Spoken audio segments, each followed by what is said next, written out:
Welcome to Higher Edification, a podcast featuring college presidents and other leaders talking about the state of higher education, as well as the challenges and opportunities we face.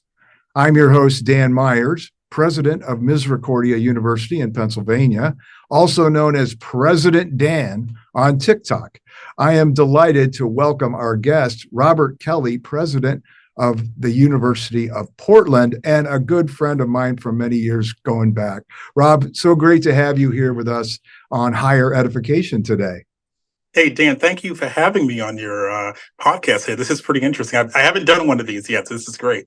Oh, great. Well, this will be your first voyage, and we'll try to make it as painless as possible. I appreciate it. Thank you. So now you're the president of Portland. And I see. How long have you been in that position at Portland now?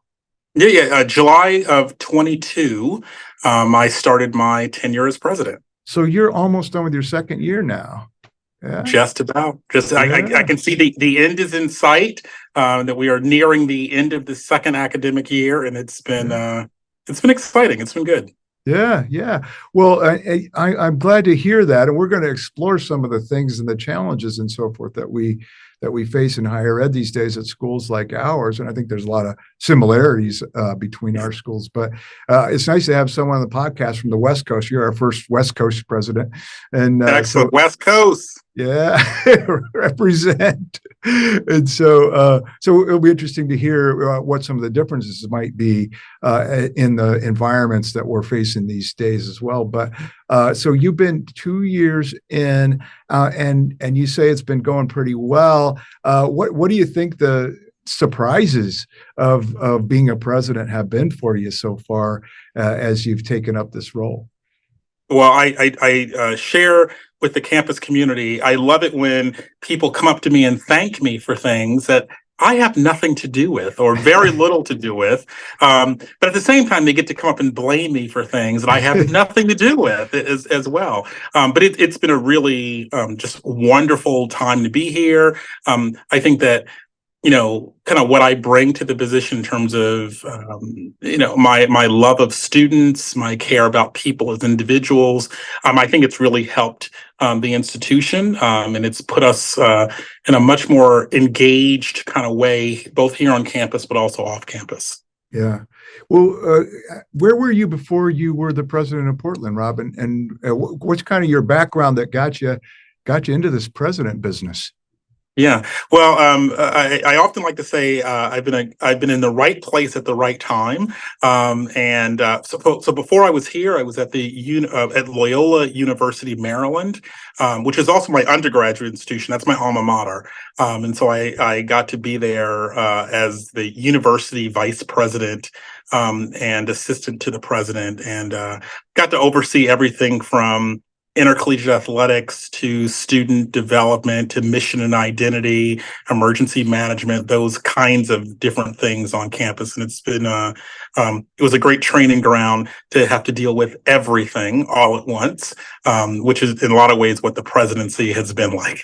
Yeah, no doubt about it. That's when we met way back when you were there. I think you were there at the time, and we were part of the Jesuit network, and that set of schools has a real strong identity and mission that is shared across the schools, which I loved. I was at Marquette at the time, and we really, I think, lived that Jesuit approach to education in such a great way.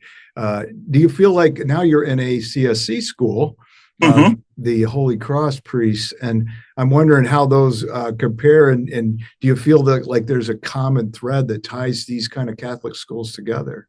Oh, very much so. I think, being here at the University of Portland, we're a Holy Cross institution with the Congregation of Holy Cross, and we do a lot here that in some ways is somewhat similar that I experienced within the Jesuit network, but there's a different focus here around kind of the whole student education, the focus on residentiality. So here on campus, we are fortunate to have about 24 Holy Cross priests and brothers who are here on campus, one in every residential community. But the focus on kind of how we do residentiality with the pastoral residents, with the students, and their role in terms of the shaping the institution. I think it's been really it's distinctive, it's unique, it's pretty purposeful. And given the smaller number of Holy Cross institutions as compared to Jesuit institutions, there's enough to go around so that the charism really gets interwoven throughout the entire institution. Mm-hmm. So students live on campus predominantly. Do you have commuter students, or how do people move out of the residence halls after a certain amount of time? How does that work there? Yeah. So here we have students can come into the residence hall and they can stay in the same residence hall for all 4 years. They can. But given that most of the residence halls don't have kind of the sequential developmental approach to housing where there's apartments, we do have apartment complexes on campus. And for the most part, the juniors and seniors go there, or we have homes throughout the really adjacent neighborhood. We own a lot of the homes in the neighborhood surrounding the institution, as well as others. And so a lot of the juniors and seniors, or people who get to go through first through the housing selection process, they choose to do that. And then the first and second years are in the kind of traditional residence halls. We have a 2-year requirement to live on campus. Okay. We're contemplating if we should do a third. Notre Dame, as an example, has a 3-year requirement. We're contemplating, should we do that? If it's around the education of the students, retention, growth and development, we want to do it. If it's just about, well, it helps everything else to work better, having the students here, I don't think that's a compelling factor. Yeah. Well, yeah, I mean, you know, I think people sometimes look at those residence requirements and think the college is sort of money grubbing by getting some more money out of the students. And we have a 2-year one here. When I was at Notre Dame, it was only 2 at the time, but people stayed in. And they definitely stayed in for 3, and some stayed in for 4. But I think that residential experience is really powerful. I mean, you could see it in the stats, right? Students who live in the halls as opposed to commuting, they much higher rates of getting through to graduation. Yeah. Right. And we've been really fortunate for 10 years straight now. We've had the highest retention graduation rates in the state of Oregon for 10 years now. And we didn't talk about it as much. It was just kind of, it is what it is, and we just kind of keep it moving. But I think it's a really important thing that we talk about in terms of student success. We're fortunate that we have about 22 to 24% of our students identify as first generation college students. So having that kind of that close knit community where students are staying on campus and certainly making their way to graduation in 4 years is a really, really positive thing. And we're fortunate here where our 4-year 4 and 6-year graduation rates are better than some of the schools in the institution in the state. Their 6-year graduation rates. So we're pretty fortunate here, and I think it is a compelling factor.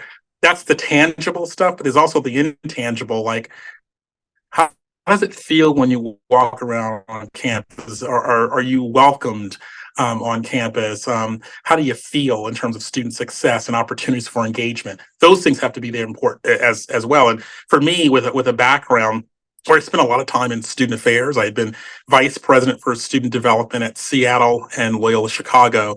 So now to have this experience where I really get to blend both sides, from the academic and the student affairs side, it's exciting. That's great, Rob. You know, and I think that, you know, I think there's a tendency in higher ed for those two realms to get separated from each other, the student life side and the academic side. And when you put them together, that's, I think, where the magic really happens. And I was a student affairs. I started in student affairs. I got a master's student, whatever they call it. Higher ed and student affairs was the title of the degree. And then I worked in residence halls at Ohio State. So I had that experience. I loved that work. But then when I went and got my PhD and became a faculty member, I could see a lot of opportunities to connect those worlds that I think other people don't necessarily see. And so when you have that perch to do it, I really think that's powerful. And there's a lot of great stuff that happens when those two things actually meet and work together. Agreed. Yeah. and it's not how the students don't experience the institution in these separate divisions. It's just their experience as they're navigating how to succeed in college. And there's just been so much in terms of an onslaught, an attack on higher education, that we're not doing the right things, or there's this liberal agenda out there, and you know, I just find nothing has been able to replace the role that higher education can do in terms of trajectory of someone's family and someone's life. And so there's a way that we can do this right in higher education. And I'm just really proud of the work that we do in institutions like ours, but certainly the impact that we've had on students' lives as individuals and as communities.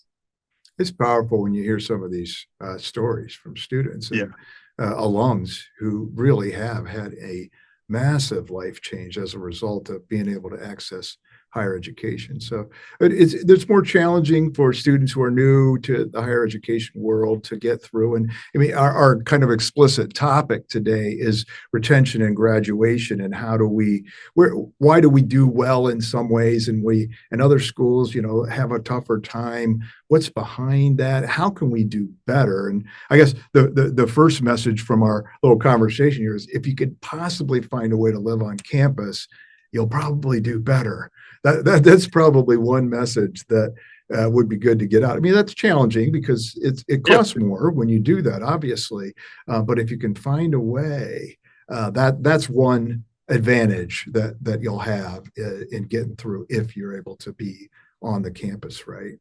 Yeah, and I think you're exactly right. I also think that we have to look at it and say, well, gosh, if you're going to finish on time, and you can finish in 4 years what might take you 6 years, even if it's cheaper, that's more time that you can be in graduate school or professional school, or more time you can be in the workforce. And so really, people should look at the big picture before they just go, well, it's quote unquote cheaper for me to do this in a certain way.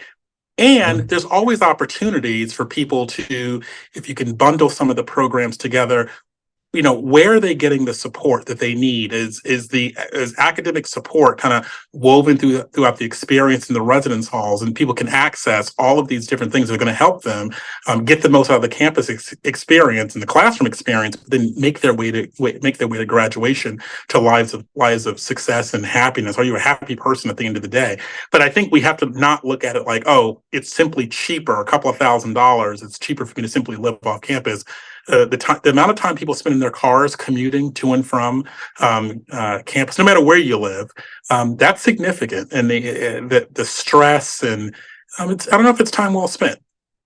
Yeah, no, I think that's right. There's hidden costs of commuting that people, they're sort of absorbed in your existence in a sense. But yeah, you're going to be paying for gas. You're going to be spending that time going back and forth. And, there's going to be demands at home sometimes that are going to sop up your time in various ways that wouldn't be the case if you're living on campus. And but even that thing you mentioned, that sort of really basic calculation about what is it really going to cost me to go to school, that extension into the 5th and 6th year can be really expensive. Agreed. And so, it can wipe out all the savings that you had by going to a quote unquote cheaper place. Yeah, it really can. So, yeah, it's the same thing with after students live on campus for a couple of years and then they move to an apartment. They're starting to add the costs of going back and forth. And one I love to point out, because it would have been a disaster for me, I'll just say this, is you got to cook your own food. You got to make your own meals, and you kind of forget that when you go to the cafeteria on campus, that someone made the food for you and they wash your dishes, and you don't have to do that. Imagine that. No, I do think it's important that students kind of have that experience, where someone's kind of taking care of you in a lot of ways, but then eventually, from a sequential and developmental standpoint, you're making your way towards, as you get to senior year and maybe even graduate school, where there's a little bit more independent living. You don't Yeah. need to always have a RA around. Sometimes it's a community advisor. Simply, here are the things to do in the area. Here are the opportunities for engagement. Here's opportunities for high impact learning experiences. I think all of that lends to having better success in college, higher graduation rates, better retention and engagement. All of that helps. Yeah. So that's some of the residential stuff. What are some other things that you think happen or that you're purposefully doing at Portland to boost your retention rate and to make sure people kind of stay in there and get to the finish line?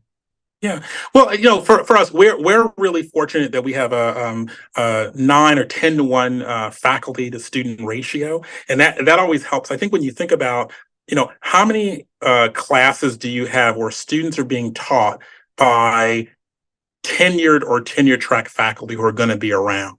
I think that's always an important thing for any institution to be able to look at. Can you increase those opportunities? But also, it's, when there's a core curriculum or some kind of a course, how are students learning about what are the requirements along the way? Are we talking about what might happen to them in their first year, second year, third year, fourth year? What are the things that need to happen? Hallmark moments that need to happen within the classroom, but as the faculty are working with the students in a variety of other settings, are we talking about that in their experience so they know what to expect, what's around the corner, what's next? There's no surprises in terms of a student experience. And I think that also helps for them to be able to manage their time better, know what's coming on the horizon. They can plan for it better. So we almost it's almost like a roadmap. Are we sharing what the roadmap is for students at every step of the journey, and then making sure that they're engaged? So we talk about engagement with high impact learning experience. So experience doing independent research. We try to make sure our second year students are, not only are they going into office hours and spending time with faculty members, but they're also looking for those opportunities to engage a little bit more deeply, celebrating our students have direct admit into the various programs, so nursing as an example. And I think that's an effective measure for students. But are you celebrating those milestones along the way when you get into your major classes, celebrating that? Whether it's study abroad, getting an internship, are we celebrating that? There's lots of different ways I think we can connect the dots, I like to say, for students in their experience. I think when things are unconnected, that's where you have all sorts of problems and challenges, but we try to do as much as we can to connect the dots. Mm-hmm. Well, it's that thick kind of experience where there's a lot of people who have different sight lines into what you're doing that are somehow communicating with each other. That can really make the difference, because then there's a greater opportunity to notice when something's not working right. Right. Yeah. Or when it's not. Especially when it's not. Whether it's a kind of care team or our provost has a group of people that get together. The dean of students has a group and they handle specific student issues. Something happens with Rob or something happens with Dan and there's a specific case and we know what to do. There's also kind of systemic kinds of things. And do you have the right people in the room who can make decisions when you know something is systemically happening that's a challenge or a significant roadblock that doesn't need to be there. There's nothing wrong with challenging students, and appropriately, higher education provides a lot of challenge there. But when it's something's there that, like, gosh, systemically, we never even thought about this issue, that's where having the right people in the room, they can make changes very quickly to remove those impediments. You said something really interesting there that about that sort of challenge and support, and it's the combination of both of them that makes higher education work the best, right? Isn't that your experience when you got them both going? Yeah, it's often, I often like to feel that there's nothing wrong with a little bit of struggle in college and how do you make this work? And there's nothing wrong with that. It's when the struggle or the roadmap or the speed bump that's ahead of you doesn't necessarily need to be there. Like, it's not really designed to help students learn more. It's not helping the curriculum part. And so balancing kind of from a student development or a psychological perspective, balancing that challenge and support, because it's necessary for people to then go out into a world where they can handle and have a little bit of resilience, handle something with some grit. They can kind of deal with disappointment. You don't always have to get the highest score. You don't always get a trophy for everything. But often our society, we've raised our children and young people in such a way that they always think they have to get like the gold star at the end. Sometimes, you put the hard work in and it might not work out. But I can tell you, if you don't put the hard work in, if you don't try your best, failure is guaranteed. And so it works in one direction. You got to put the time and the work in, and we have to show people that work ethic that has to be there. You know what? Things are probably going to work out. But I can tell you what, it won't work out if you don't put your effort into it. If you don't experience any kind of challenge throughout your life, you don't know how to handle the future.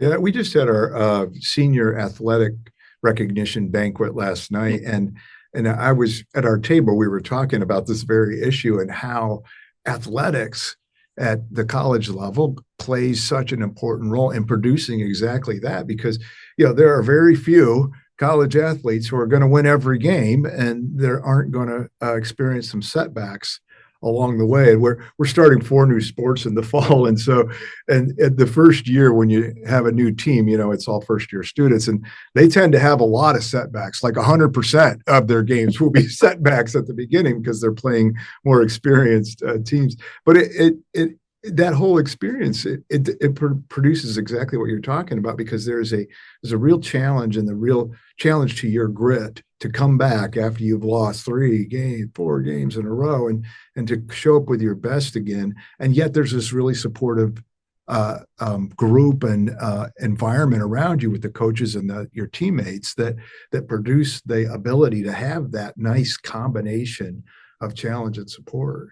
You mentioning athletics. I mean, I'm a huge fan of what the role of athletics at any level, what it can do in terms of connecting those sticky factors for the students and for the institution. And athletics, it's a window into the institution, unlike anything else on campus. And we're fortunate enough to, we're in the West Coast Conference Division I athletics, and so we get to play at that level. But I tell you, our student athletes are certainly some of the most engaged students on campus. And even after graduation, they've continued to be some of the most loyal people. And across the board, you want to have that kind of an experience for students, no matter what they might be involved in. Right. So how are we having what's often called in higher education circles, high impact learning experiences? And participation in athletics is certainly one of those. What are some other things that are sort of big on your campus in terms of student involvement, where they get that chance to belong to something besides athletics? Do you have what I call them academic sports, or what kinds of things kind of drive the student culture at Portland? Oh gosh, yeah. So we have a very our student body is very much involved in things like positive ways around activism and looking at systems. And so our clubs and organizations are pretty strong. Our club sports and intramurals are like a big thing on campus. Our cultural groups, we're about 50%, 51% technically, students of color. And so many of the cultural clubs and organizations have these large festivals. We just celebrated our 64th annual luau on campus. And so we had thousands of students over in our basketball arena, the Child Center on campus, for dancing and fire shows and all that kind of stuff, just to celebrate that. And every weekend over the course of the spring, there's like a cultural festival almost every single weekend for students to be able to go to. So certainly just ways in which students are engaged, student government, clubs and organizations, club sports, intramurals, but also, we're about 23% nursing. Nursing and Health Innovations is the name of the school. And so when people get their scrubs and they get to go, that's a big thing on campus in terms of how people are engaging. So I've talked about the University of Portland being more the university of, for, and with Portland. And so many of our students are very much engaged in the community. So independent research, in internships and that's the thing that is truly celebrated on campus. And I think it helps our students to think about kind of this holistic experience where, if you get the internship, someone stops you and congratulates you on it. You ace a test, someone stops you, congratulates you on it. But also, things aren't going well in that internship or that job placement, someone's asking questions about it. That happens on that side as well. That's great. Yeah, and that's it. That's that thickness that really matters to students. They're part of a family in a sense that cares, and that makes a big difference.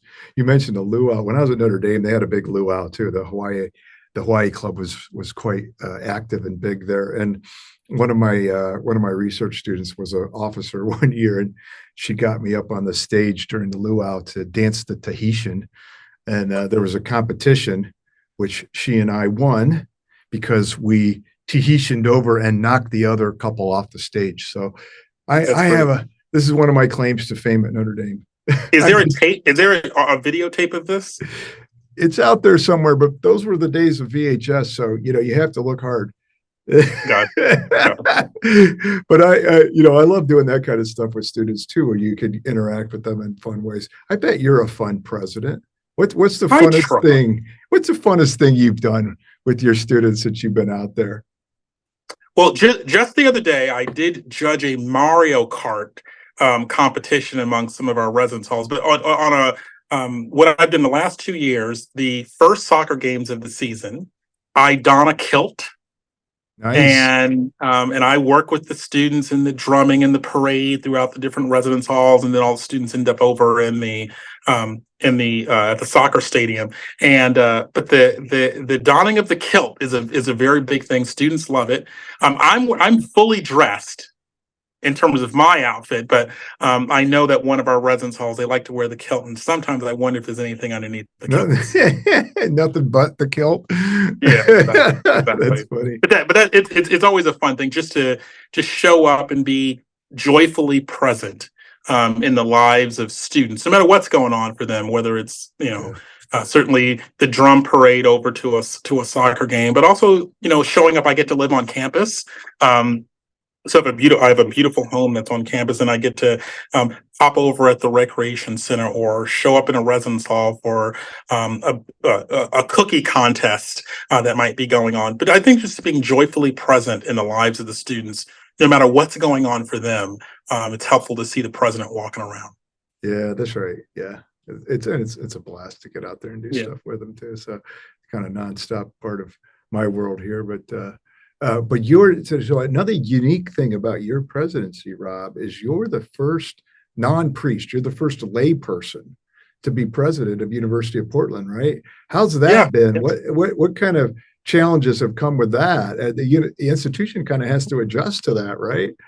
Yeah, I think when I this was special because I think the community was ready and open to the idea of having a lay person serve in the role as president. I'm also the first person of color to ever be sitting in this chair as well. So I think the institution has to be ready for it. And I walk in, and there's times when I might do things, people kind of go, "Oh, we never thought of it that way before. We never had to articulate something." And why? Because the person sitting in my position might have been wearing a Roman collar. And so sometimes I'm able to say things in a way they kind of go, "Oh, we hadn't thought of it that way," or "Wow, that's a really great opportunity for us." And so one of the things is I've started like we now have a mission committee of the board. We hadn't had one before, or we start the year off similar to past institutions I've been at, where there's things like celebrations around faith and the faith journey. How are we accompanying our students along their faith journey, no matter what it might be? We talk about that. We didn't always have to do that in the past. And now we have this opportunity. And I think students, the faculty and staff, I think they're really open to the different ways in which we might engage our Holy Cross identity, our Catholicism, how we might engage it differently, being that only about 35 to 40% of our students check the box and say, "Yes, I'm Catholic." But many of our students check the box and say, "Gosh, my spiritual journey, my faith journey is important to me, especially in a world where I think, gosh, I need something to anchor myself. And Mhm. so that's a wonderful opportunity. And I think having a layperson, you're able to do things and say things in a way that people might be more open to it. Mm. Well, it sounds like almost ironically that the conversation around mission and spirituality and so forth, religious identity, has become more explicit because you're a lay president. Is that right? Yeah. Well, Yeah. it's like I think whatever car rental place, it's like they try harder.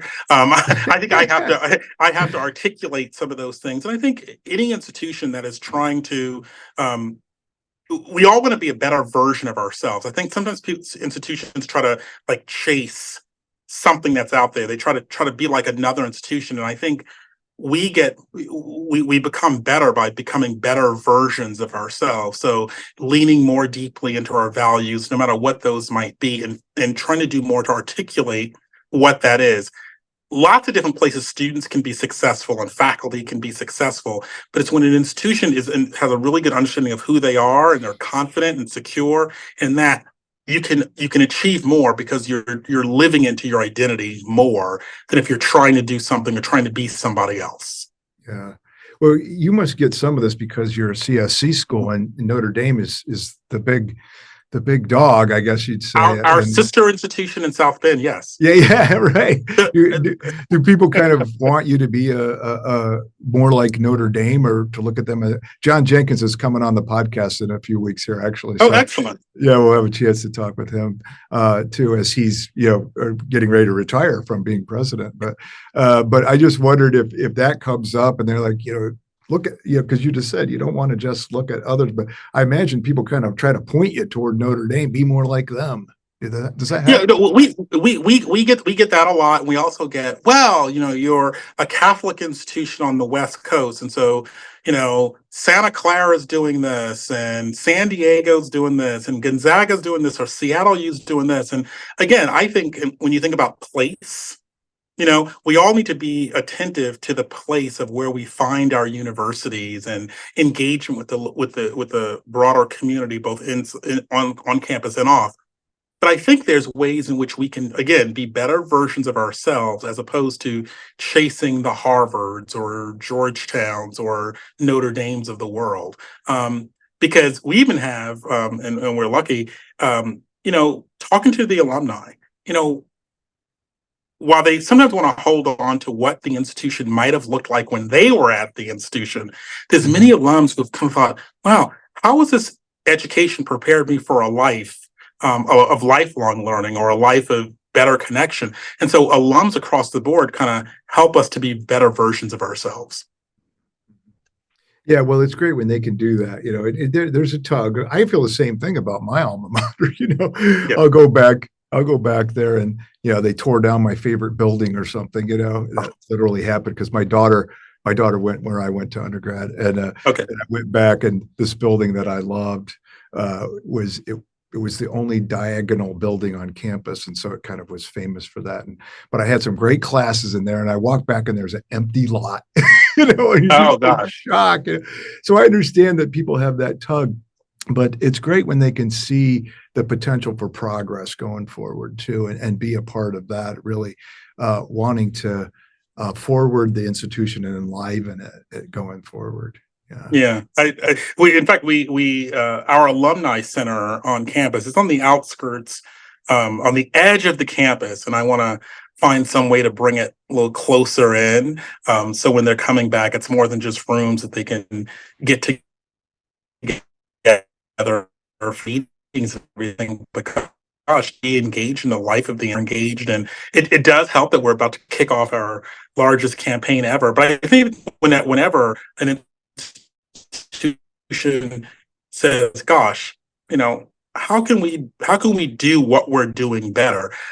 You need the faculty, you need the students, you need the alums, you need parents, you need all these different constituencies much more engaged than maybe they have been before. Hmm. Hmm. Well, yeah, it's a challenging moment for us in higher education. That was another topic we could spend time on, but we're getting close to the end of our time. But maybe you might have a few thoughts on sort of the value proposition, the challenge that we're facing there. in across higher education, especially private schools like ours. There's a lot of talk about the high price and, is this really worth it? And, it's something that we always need to be thinking about and doing our best on. But what are the conversations been like in your world about the value of higher ed and of the liberal arts and the things that we do so well at our schools? Yeah. Well, I think that, we certainly want to produce people who can go out, and we talk about, citizens, on campus and in our society, but also citizens, for heaven or whatever might be greater out there. And, I really do think that while, various, political groups or, there's an agenda there. There's an agenda to tear down, kind of the walls of higher education. It's not worth it. You don't need it. It's elitist. And again, like I said before, nothing's been proven to replace the role that higher education can do from a developmental perspective or an economic perspective. Nothing's been created that can replace that. And so what we have to do is we have to find ways that we are being, as inclusive as possible in higher education, but also, rewarding a diverse set of viewpoints. And again, it's not to change everything that's been in higher education, because there's a lot of reasons why higher education is great, because it's so slow to change. At the same time, we have to be much more attentive to what's happening on the outskirts of campus, what's happening, in our government, what's happening in our society, from a, business perspective, leadership perspective, legal perspective. We have to pay more attention to that. We're not an ivory tower. We're not immune to all the issues that are facing our society. And not to get into politics, but there's an opportunity for us to be a stronger version of higher education than we ever have before. So we have to listen when people are saying, oh, I don't like the agendas out there. I don't like what's going on, or I don't like the admissions process. We have to listen to that stuff. But at the same time, we have to figure out, how are we as relevant, in society as possible. It's worth it. And we've seen it pay off in so many different ways, with new technologies and new research and new opportunities. The world is getting better, and it's getting better because of higher education. So yeah, it's expensive. And a lot of it's around retention of faculty and staff and the economic engines that we provide for many cities or towns, whether it's a big town or a big town. Our higher education institutions are economic drivers, of a thriving society, and every city or town needs a really good, higher education institution, and every higher education institution needs a really good city or town in which they can reside. So it's a both and, in terms of how we're becoming better, more meaningful, more purposeful, and better centered on student success and the outcomes, because it's both. Have a good experience, do well, learn about yourself, become happy, but also graduate in a timely fashion, and be able to, contribute to a family and a life, that's going to make people happy. Yeah, I think you said it a couple different ways in what you said there, but we're here to serve our students, our individual students, but we're also here to serve communities and to serve our region and the state and the country. It's in the world. Most of us have aspirations to have impact in ways outside of the country, even too, a positive aspect. So, and it's very important to keep that in mind as we're doing our work. Yeah. So, all right, Rob, this has been really great talking with you. I always enjoy talking with you, but it's been especially nice to have you on the podcast today. And so, yeah, thanks for being with us. And thank you out there for joining us today. We've been speaking with Robert Kelly, who's the president of the University of Portland, and we hope you've enjoyed this installment of Higher Edification. Until next time, this is President Dan signing off.